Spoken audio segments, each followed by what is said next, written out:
तो हेलो प्यारे बच्चों, 11th क्लास हम लोगों ने स्टार्ट किया था मूल concept, some basic concept of chemistry. पहला चैप्टर इसके 3 वीडियोज़ हमने बनाए थे बच्चे। आज जो डिस्कस करेंगे हम लोग, वेरी इंपॉर्टेंट कॉन्सेप्ट है, that is called percentage composition. इससे क्वेश्चंस आते हैं, आपके स्कूल में भी आएंगे और कॉम्पिटिटिव एग्जाम में भी इनसे क्वेश्चन आते हैं। बहुत मुश्किल नहीं है, इंटरेस्टिंग है, आसान सा है। आप देखिए परसेंटेज कॉम्पोजिशन। सबसे पहले किसी कंपाउंड में कौन कौन सा एलिमेंट प्रेजेंट है और उसका परसेंटेज क्या है, ये आप कैसे फाइंड करोगे। देखो, mass of element in A given compound के लिए जब आप परसेंटेज मास निकालोगे तो पहले उस एलिमेंट का मास लिखेंगे ऊपर, जितने भी एलिमेंट्स हैं। जैसे कार्बन 6 है तो 6 × 12 करोगे अपॉन उस पूरे मॉलिक्यूल का molar mass, that is molar mass of compound, और इनटू 100। समझ में आया कि नहीं आया। परसेंटेज ऑफ, देखो जैसे मान लीजिए आपके पास कोई भी कंपाउंड है, जैसे सपोज करो आपके पास मीथेन है, तो मीथेन एक मॉलिक्यूल हो गया। तो पहले आप उस मीथेन का मोलर मास निकाल लो। तो कार्बन का एटॉमिक मास कितना होता है बच्चों, बोलिए 12। और हाइड्रोजन, एक हाइड्रोजन का 1, तो 4 का कितने हो गए 4, तो 12 + 4 कितना हुआ 16। ठीक है, तो मोलर मास ऑफ मीथेन क्या आ गया 16 आ गया। अब आपको परसेंटेज निकालना है, किसका, कार्बन का भी निकालना है और हाइड्रोजन का भी निकालना है। तो परसेंटेज ऑफ कार्बन के लिए वेट ऑफ कार्बन ऊपर रखिए।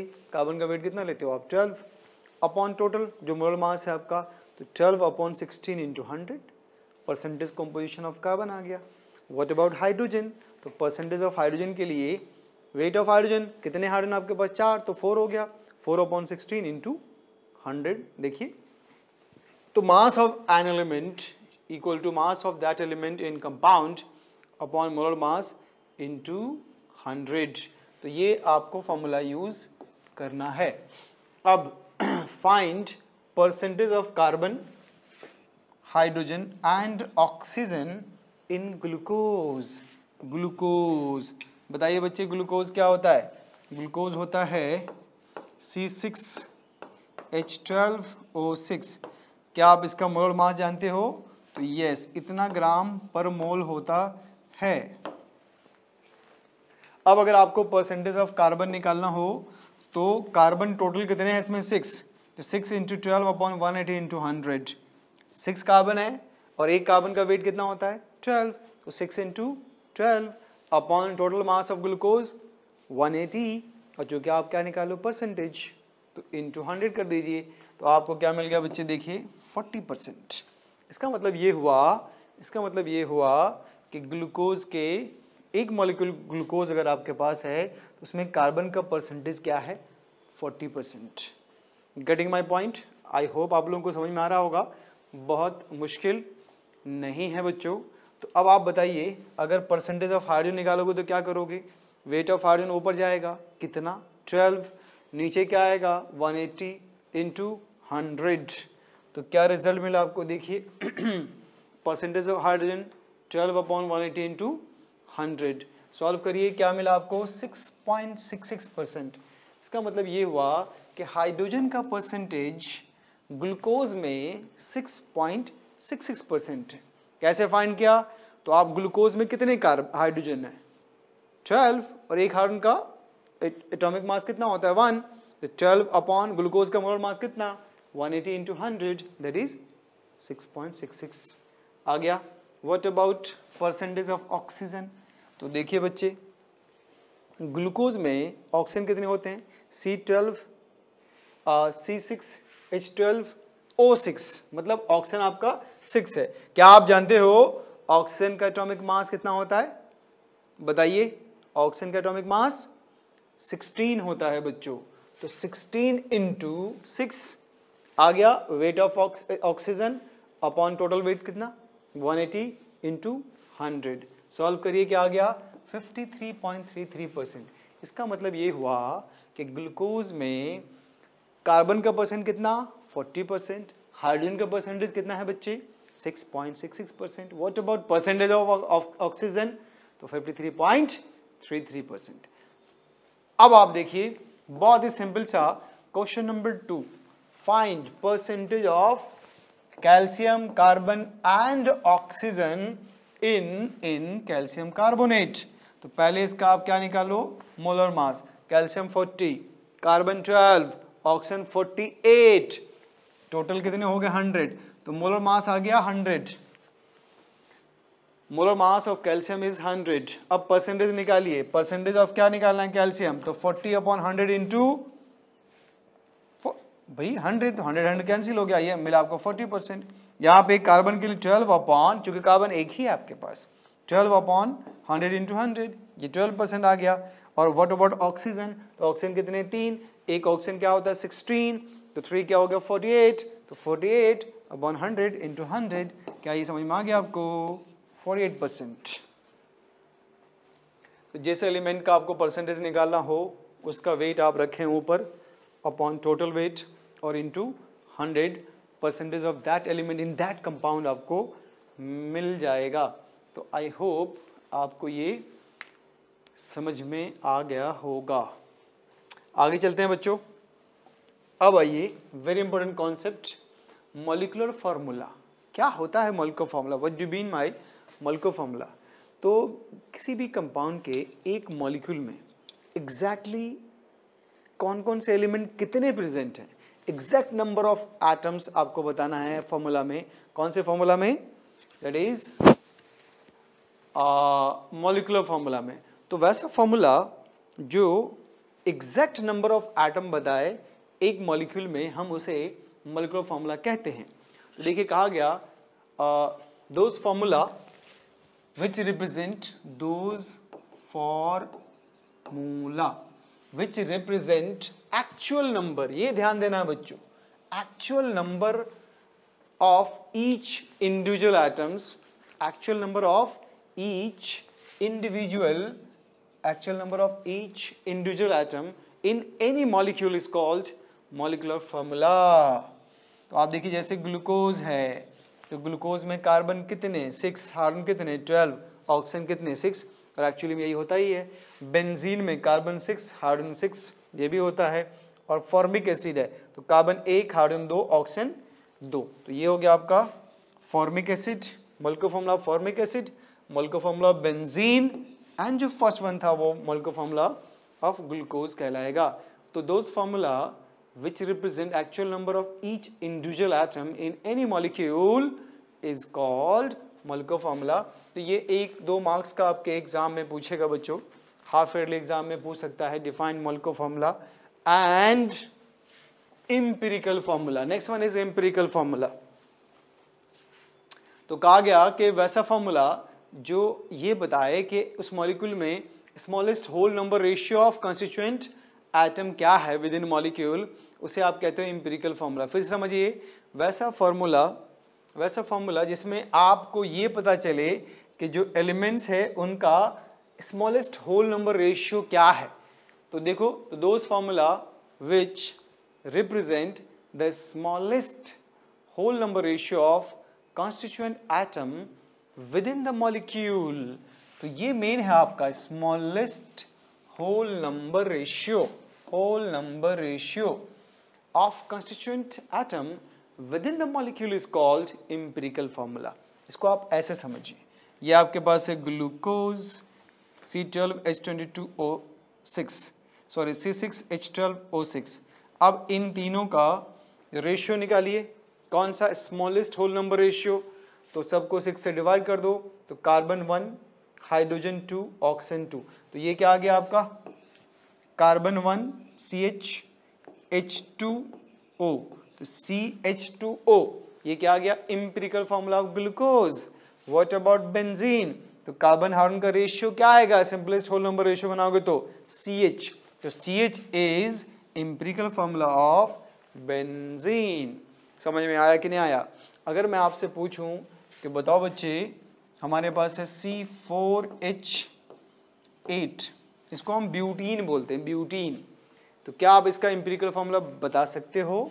तो यस, क्या हो जाएगा 4 से डिवाइड कर दो, C और ये H4, तो CH4 क्या हो गया empirical formula of butene, that is C4 H8। तो समझ में आ गया बच्चों, empirical formula and molecular formula क्या होता है, बहुत मुश्किल नहीं है ये। आगे चलते हैं, ये इंपॉर्टेंट है, आप ध्यान देना बच्चे आप, ये इंपॉर्टेंट कॉन्सेप्ट है, determination of empirical and molecular formula from percentage composition.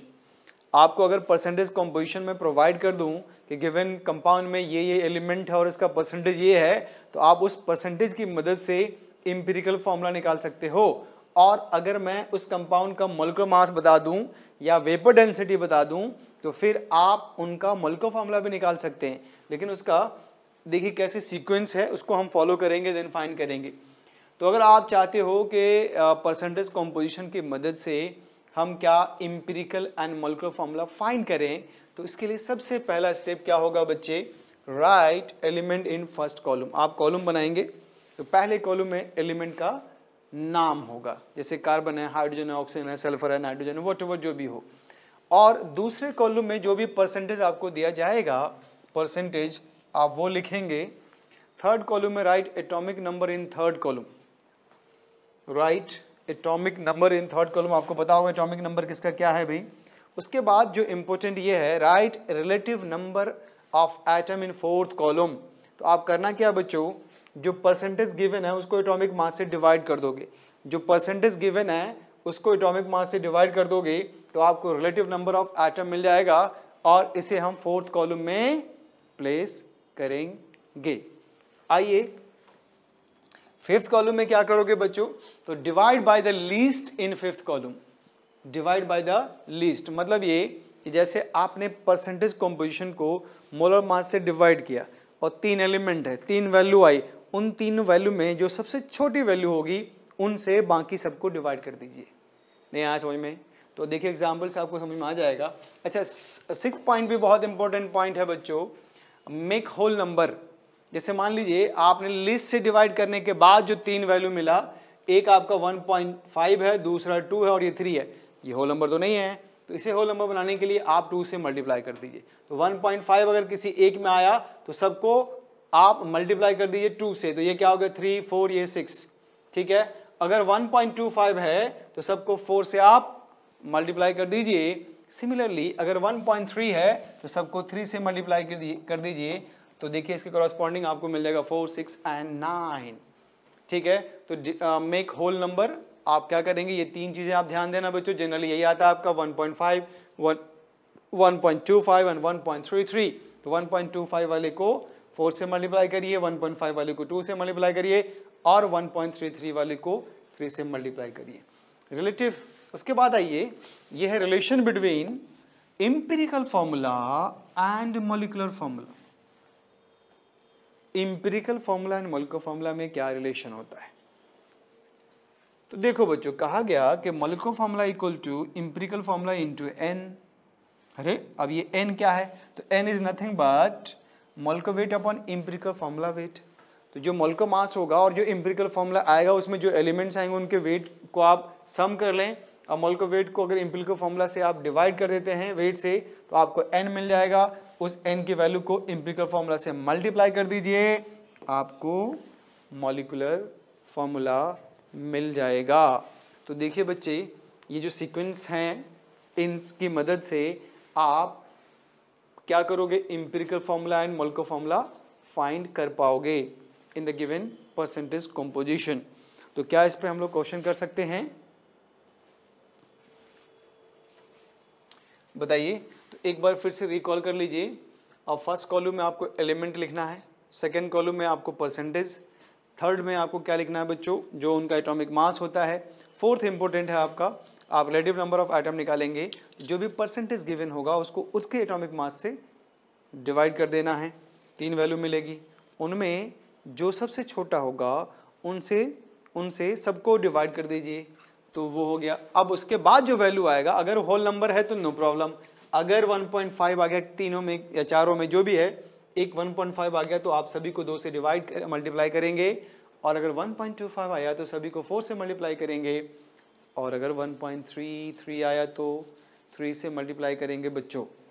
अब आइए relation between empirical and molecular formula. तो मॉलिक्यूलर फॉर्मूला इक्वल टू क्या होता है, एम्पिरिकल फॉर्मूला इनटू n, और n क्या है, molar weight upon empirical formula wait.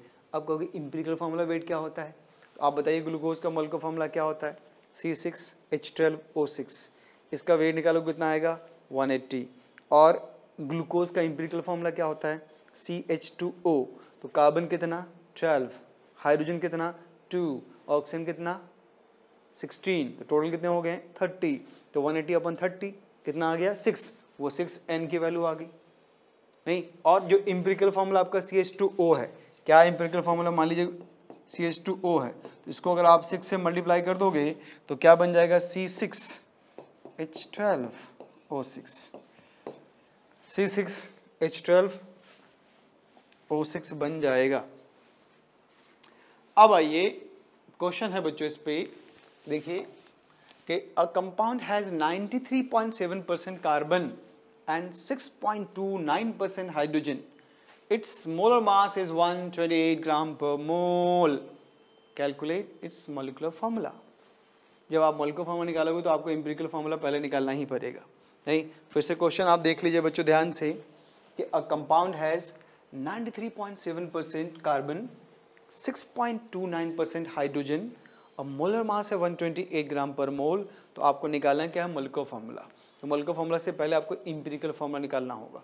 जो भी आपको सीक्वेंस बताया गया था अब उसके अकॉर्डिंग देखिए, पहले कॉलम में आपको लिखना था एलिमेंट, तो कार्बन हाइड्रोजन लिख दिया हमने। दूसरे में लिखना था परसेंटेज 93.7%, 6.29%, ये भी लिख दिया हमने। थर्ड में लिखना था आपको एटॉमिक वेट, तो कार्बन का एटॉमिक वेट कितना 12, हाइड्रोजन कितना 1। अब रिलेटिव नंबर ऑफ एटम के लिए मैंने क्या बोला आपको, परसेंटेज को मोलर मास से डिवाइड करना है। तो परसेंटेज कितना 93.7% अपॉन 12, सॉल्व करने पे ये क्या आया बच्चे 6.80, और 6.29 अपॉन 6.29 तो 6.29 अपॉन ये 1 करना है बच्चे यहाँ पे, चूंकि आप हाइड्रोजन का मोलर मास कितना होता है 1 होता है, तो आप इसको क्या करिए 1, तो इक्वल टू क्या आ गया 6.29। अब आप ये देखो कि इन दोनों में विच वन इज लीस्ट, कम कौन है, तो 6.29 कम है, तो इससे इन दोनों को डिवाइड करिए आप, ठीक है। तो 7.80 अपॉन 6.29 सॉल्व करने पे क्या मिला 1.25, और 6.29 अपॉन 6.29 तो 1 होता ही है। फिर आप देखिए मेक होल नंबर था ना कि आपको होल नंबर बनाना है भाई, तो 1.25 मैंने कहा था कि उसको आपको 4 से मल्टीप्लाई करना है, तो 1.25 इंटू 4 और 1 इंटू 4, तो ये आ गया कितना 5, और ये कितना आ गया 4। देखिए कार्बन कितना आ गया 5, हाइड्रोजन कितना आ गया 4। नहीं समझे, फिर से एलिमेंट आपको लिखना है फर्स्ट कॉलम में, सेकेंड में परसेंटेज लिखना है बच्चों, थर्ड में एटॉमिक नंबर, फोर्थ में रिलेटिव नंबर ऑफ एटम। तो जो भी परसेंटेज गिवन है उसको आप अगर मोलर मास से डिवाइड कर देते हो तो वो आपका रिलेटिव नंबर ऑफ एटम आ जाएगा, दैट इज 93.7 अपॉन 12 गिव्स 7.80, ठीक है। और 6.29 को अगर 1 से डिवाइड करोगे तो आपको 6.29 ही आएगा। अब इन दोनों में जो कम होगा लीस्ट होगा उनसे दोनों को डिवाइड करेंगे, तो 7.80 upon 6.29 that is equal to 1.25, और 6.29 अपॉन 6.29 इक्वल टू 1, तो 1.25 और ये क्या है 1 है, तो उसको 4 से मल्टीप्लाई कर दिए, क्या आ जाएगा 5, और ये क्या आ जाएगा 4, ठीक है बच्चों। इसका मतलब कार्बन कितना आ गया आपका 5, हाइड्रोजन कितना आ गया 4, तो इंपिरिकल फॉर्मूला क्या मिल गया C5H4, इंपिरिकल फॉर्मूला आ गया C5H4। अब इसका वेट निकालो, इंपिरिकल फॉर्मूला का वेट निकालो बच्चे, कार्बन 5 है तो 12 इंटू 5 कितना 60, और 4 हाइड्रोजन के लिए, तो इंपिरिकल फॉर्मूला वेट क्या आ गया बच्चे 64, the empirical formula weight is equal to 64। अच्छा अब आपको n निकालना है, तो मॉलिक्यूलर वेट जो आपको क्वेश्चन में गिवन था upon 64 that is equal to 2। अब मॉलिक्यूलर फॉर्मूला का क्या कॉन्सेप्ट था बच्चों, empirical formula into n, empirical formula क्या था C5H4 इंटू 2, तो C10 देखिए ये 2 से मल्टीप्लाई हुआ, ये 2 से मल्टीप्लाई हुआ, तो C10H8 आ गया। तो इसे कौन सा फॉर्मूला बोलेंगे आप बोलेंगे मॉलिक्यूलर फॉर्मूला। तो आपका फाइनल आंसर क्या होगा बच्चे empirical formula equal to C5H4 and mole का फॉर्मूला इक्वल टू C10H8। क्या ये सिंपल नहीं है? बहुत आसान है बच्चों। आई होप आप लोगों का कॉन्सेप्ट क्लियर हो रहा होगा। बताइए। तो चलिए एक क्वेश्चन और करते हैं, देखते हैं आप इसे सॉल्व कर पाते हो या नहीं कर पाते हो। तो देखिए बच्चों, ये एनसीईआरटी से क्वेश्चन बिलोंग करता है। जब आप हाफ ईयरली दोगे तो इसमें से ये क्वेश्चन आपको मिल सकता है। मोस्टली ये क्वेश्चन देते हैं स्कूल वाले, नहीं चाहे आप किसी भी स्कूल में पढ़ते हो। देखिए क्या है, determine the empirical formula of an oxide of iron which has 69.9% iron and 30.1% oxygen by mass। फिर से देखिए, determine the empirical formula of an oxide of iron. Iron का कोई ऑक्साइड है, उसका आपको एम्पिरिकल फार्मूला बताना है। नहीं, जैसे आयरन का ऑक्साइड क्या क्या होता है, FeO, Fe2O3, Fe3O4, बहुत सारे होते हैं। ये कौन सा है, ये डिसाइड होगा परसेंटेज कॉम्पोजिशन के अकॉर्डिंग। तो लेट्स सी बच्चों, आयरन पहले आपको लिखना है एलिमेंट, तो आयरन ऑक्सीजन लिखा। परसेंटेज कितना, 69.9 और 30.1। क्या आप जानते हो आयरन का एटॉमिक मास 56 होता है, तो रिलेटिव नंबर ऑफ एटम कितना, 69.9/56 और 30.1/16, ये आ गया 1.25, ये आ गया 1.88। 1.25 एंड 1.88, 1.25/1.25 करेंगे तो इक्वल टू क्या आ जाएगा, 1। चूंकि 1.25 आपका लीस्ट है ना बच्चों, 1.25 क्या है, लीस्ट है, और लीस्ट से दोनों को डिवाइड करना है, तो 1.25/1.25 दैट इज इक्वल टू 1, और 1.88/1.25, तो 1.88 को अगर 1.25 से डिवाइड करोगे तो ये 1.5 आ जाएगा बच्चे। तो आप देखिए, होल नंबर बनाने के लिए आपको 2 से दोनों को मल्टीप्लाई करना है, तो ये 2 हो गया और ये 3 हो गया, तो आयरन क्या हो गया 2, ऑक्सीजन क्या हो गया 3, तो आंसर क्या आ गया Fe2O3। तो ये आपके स्कूल के लिए बहुत ही इंपॉर्टेंट है, 11th के बच्चों, इसको एकदम रट डालना आप। ये क्वेश्चन 2 मार्क्स में आ सकता है, नहीं आपके एनसीईआरटी में ये गिवन है, तो आप इसको अच्छे से प्रैक्टिस कर लेना, ठीक है। कोई ऑब्जेक्शन नहीं होना चाहिए, कोई डाउट नहीं होना चाहिए। आगे चलते हैं, एक और important question. A substance on analysis gave following percentage. Sodium कितना परसेंट है बच्चों, 43.4%, कार्बन 11.3% एंड ऑक्सीजन आपका है 45.3%। देख लीजिए, A substance on analysis gave following percentage: sodium 43.4%, carbon 11.3% और जो रेस्ट बचा that is 45.3%, ये है आपका ऑक्सीजन। तो चलिए अब देखते हैं, अब बहुत कुछ सीख चुके हैं आप। Sodium, carbon, oxygen, percentage given है, तो डायरेक्ट आप निकाल दो रिलेटिव नंबर ऑफ एटम। तो सोडियम का एटॉमिक मास 23 और कार्बन के 12, ऑक्सीजन 16, तो इन तीनों परसेंटेज को हमने डिवाइड किया, तो पहला मिला 1.88, दूसरा 0.94 और तीसरा मिल गया 2.83। अब आप बताइए इसमें लीस्ट कौन सा है, बताओ। ये है, ये है, ये है, तो ये रहा, तो इससे तीनों को क्या करना है, डिवाइड करना है। तो 1.88 को 0.94 से डिवाइड करोगे तो आपको 2 मिलेगा, और 0.94/0.94 इक्वल टू 1, और 2.83/0.94 इक्वल टू 3। तो आप देखिए सोडियम कितने आ गए 2, तो Na2, कार्बन कितने 1, ऑक्सीजन कितने 3, तो ये आपको मिला Na2CO3, Na2CO3 जिसको आप सोडियम कार्बोनेट कहते हो बच्चों, सोडियम कार्बोनेट। तो आई होप ये क्वेश्चन नंबर 3 भी आपको समझ में आ गया होगा, उसी पे बेस्ड है। अब हम चलते हैं आगे। तो देखिए नेक्स्ट क्वेश्चन है, a compound has following percentage composition. आप खुद ट्राई करिए। मैग्नीशियम 9.76% है बच्चों, आप देख लीजिए सल्फर 13.01%, ऑक्सीजन 26.01% एंड वाटर, घबराना मत, ये वाटर है बच्चे, तो वाटर का परसेंटेज गिवन है कितना 51.22%। Find what, empirical formula. अब आपको एम्पिरिकल फार्मूला फाइंड करना है, तो चलिए बच्चे आप लोग सॉल्व करिए, पेन पेपर निकालिए।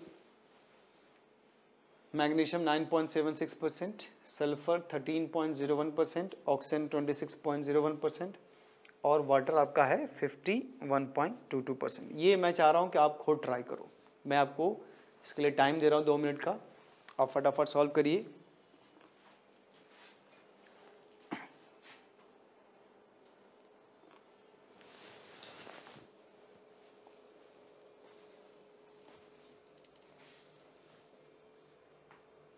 पहले एक कॉलम बनाओ, फर्स्ट कॉलम, उसमें क्या लिखोगे आप?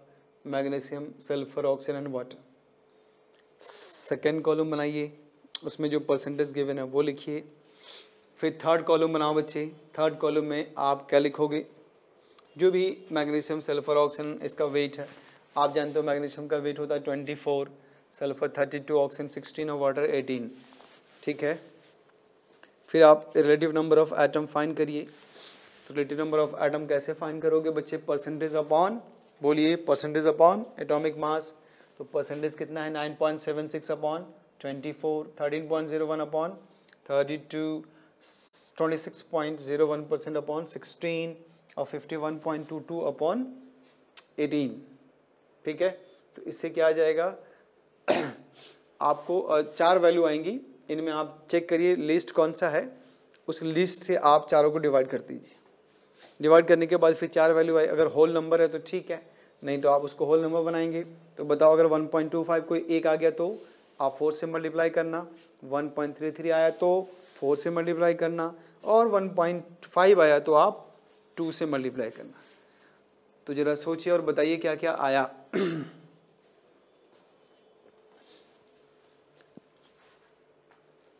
Magnesium 9.76, sulphur 13.01, oxygen 26.01 and water 51.22%। तो आई होप आप लोगों ने इसको सॉल्व कर लिया होगा।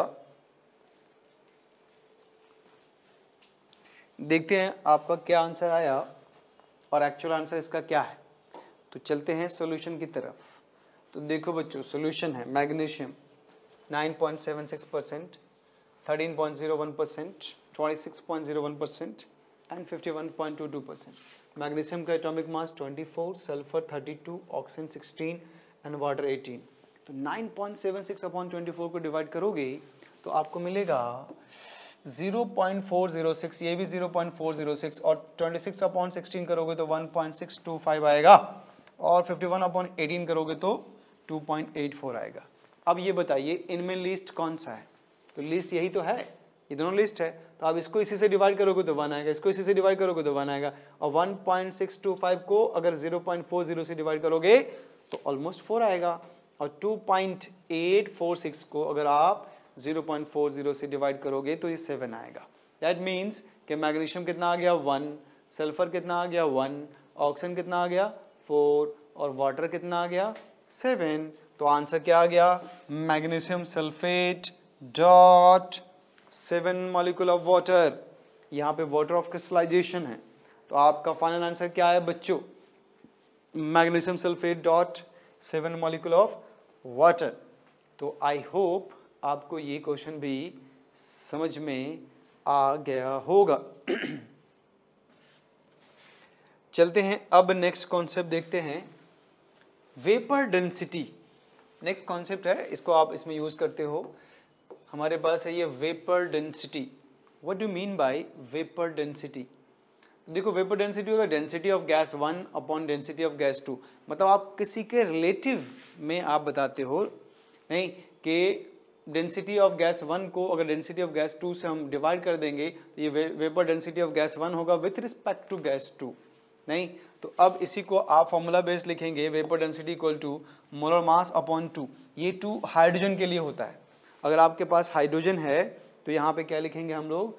2 फॉर हाइड्रोजन। अगर आप रेफरेंस में हाइड्रोजन लेते हो तो मोलर मास इक्वल टू क्या आ गया? 2 इंटू वेपर डेंसिटी। तो सम टाइम वेपर डेंसिटी आपको गिवन होगा, आप उनको 2 से मल्टीप्लाई करके क्या निकाला ना? Molar mass. ठीक है बच्चों, तो जैसे आप परसेंटेज कंपोजिशन निकालते हो और उसमें आपको मोलर मास दिया होता है, तो सम टाइम मोलर मास नहीं देकर आपको वेपर डेंसिटी देगा, तो आप उसको 2 से मल्टीप्लाई कर लेना, तो आपको क्या मिल जाएगा? Molar mass of that compound. ठीक है, तो इस पे बेस्ड देखते हैं। जैसे आपसे एक सवाल पूछा गया, calculate vapour density of sulphur dioxide gas, अगर कुछ नहीं बोले तो रेफरेंस हमारा हाइड्रोजन होगा। आप समझ पा रहे हैं बच्चों, अगर कुछ भी नहीं बोला गया दैट मीन्स कि रेफरेंस हमारा हाइड्रोजन होगा। तो calculate vapour density of SO2 gas, ठीक है। तो आप क्या करेंगे, vapour density equal to SO2 का मोलर मास, सल्फर कितना 32 और O2 है तो ये भी 32, तो कितना आ गया भाई 32 प्लस 32 दैट इज 64/2, तो ये आ गया 32। तो वेपर डेंसिटी ऑफ SO2 क्या आ गया 32। अब आप देखिए कहा गया calculate vapour density of SO2 with respect to methane, क्योंकि यहाँ पे मीथेन मेंशन कर दिया गया है, तो इस केस में मोलर मास ऑफ मीथेन नीचे आएगा बच्चों। क्या आप जानते हो इस मीथेन का मोलर मास कितना होता है 16 और SO2 का मोलर मास कितना होता है 64, तो 64/16 करेंगे तो यहाँ क्या मिल जाएगा भाई 4, तो वेपर डेंसिटी आ गया, vapour density of SO2 with respect to methane is 4 और विथ रिस्पेक्ट टू हाइड्रोजन कितना था आपने देख लिया 32। तो याद रखना बच्चों, जिसके रिस्पेक्ट में बोले उसके मोलर मास को नीचे रखेंगे, और अगर कुछ भी नहीं बोला तो फिर आप कंसीडर कर लेंगे ये हाइड्रोजन है, हाइड्रोजन H2 होता है, H2 का मोलर मास कितना 2, तो vapour density equal to molar mass upon 2, getting और नॉट। तो आई होप आप लोगों को यहाँ तक समझ में आ गया होगा बच्चों, बहुत मुश्किल कॉन्सेप्ट नहीं है। तो चलिए आगे चलते हैं हम लोग। नेक्स्ट है, इस क्वेश्चन को ध्यान से देखिए, 16 gram of an unknown gas occupy 5.6 litre at STP, calculate its vapour density.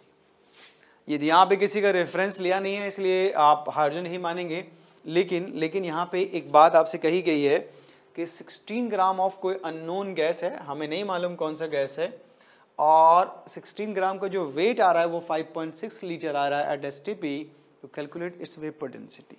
तो जैसा कि आपने पढ़ा था बच्चों मोल कॉन्सेप्ट में कि 26.4 लीटर अगर कोई भी गैस है आपका STP पे तो वो 1 मोल कहलाएगा, और 1 मोल का मास ही तो मोलर मास कहलाता है, नहीं? तो आप देखिए 5.6 लीटर के कोरोस्पोंडिंग वेट कितना है 16 बच्चों, तो 1 लीटर में कितना होगा 16/5.6, और इसीलिए 22.4 लीटर में कितना होगा, तो 16/5.6 इंटू 22.4 लीटर। सॉल्व किया तो 64 आ गया। इसका मतलब ये कि 22.4 लीटर अगर आपके पास अननोन गैस है तो उसका मोलर मास कितना होगा बच्चे 64 होगा, है ना। अगर मोलर मास आपको मिल गया तो फिर आप 2 से डिवाइड करके वेपर डेंसिटी बता दो। तो इसका मतलब ये जो अननोन गैस आपके पास है, इस अननोन गैस का वेपर डेंसिटी कितना होगा 32। तो इस तरह के क्वेश्चन आपको कॉम्पिटिटिव एग्जाम में मिलेंगे, हालांकि ये बहुत ज़्यादा मुश्किल नहीं है। तो क्या आप लोगों को परसेंटेज कॉम्पोजिशन समझ में आ गया बच्चों? क्या आप लोगों को परसेंटेज कॉम्पोजिशन समझ में आ गया? नहीं तो आप बताइए, अगर किसी एलिमेंट का परसेंटेज फाइंड करना हो किसी मॉलिक्यूल में तो आप क्या करोगे? तो आप उस एलिमेंट का वेट रखेंगे ऊपर अपॉन टोटल इनटू 100, जिसका निकालना है आप निकाल सकते हो। जैसे ग्लूकोज हमने एग्जाम्पल लिया था, तो पहले आप ये पता करो ग्लूकोज का मोलर मास कितना होता है 180 होता है। अब हमें कार्बन का परसेंटेज बताना है, तो C6 है, तो 6 इंटू 12 अपॉन 180 इंटू 100 आ गया percentage composition of what carbon. अच्छा अगर हाइड्रोजन का बताना हो तो हाइड्रोजन कितने हैं 12, एक हाइड्रोजन का एटॉमिक वेट कितना होता है 1, तो 12 इंटू 1 अपॉन 180 इंटू 100 आ गया भाई 6.66 आया था। अब ऑक्सीजन जो लास्ट एलिमेंट है उसके 2 तरीके से निकाल सकते हो आप, या तो जो ऑक्सीजन का मोलर मास है 16 इंटू 6 अपॉन 180 इंटू 100 करें, या ऊपर के दोनों परसेंटेज को ऐड करके 100 से माइनस कर दो, तो ज़्यादा कन्वीनियंट होगा कि आप दोनों परसेंटेज को जो 40 और 4.6 आपका 6.66 था दोनों को ऐड करिए, तो 46.3 आ गया। अब 100 से माइनस कर दिए 53.33 आ गया, तो ये ज़्यादा आसान है, ठीक है। तो लास्ट वाले का आप क्या कर सकते हो, ऊपर वाले सारे परसेंटेज को ऐड करके 100 से माइनस कर दो तो भी आपको परसेंटेज मिल जाएगा। अब सवाल यह है कि अगर आपको परसेंटेज कॉम्पोजिशन दिया गया तो क्या आप इससे एम्पिरिकल फॉर्मूला निकाल सकते हैं? यस, क्या आप इसका मोल फॉर्मूला निकाल सकते हैं? यस, लेकिन एक कंडीशन है। कंडीशन ये है कि आप उसका हमें या तो वेपर डेंसिटी दीजिए या उसका मोलर मास दीजिए, फिर निकाल पाएंगे। तो आप कैसे करोगे, क्या करोगे इसके लिए?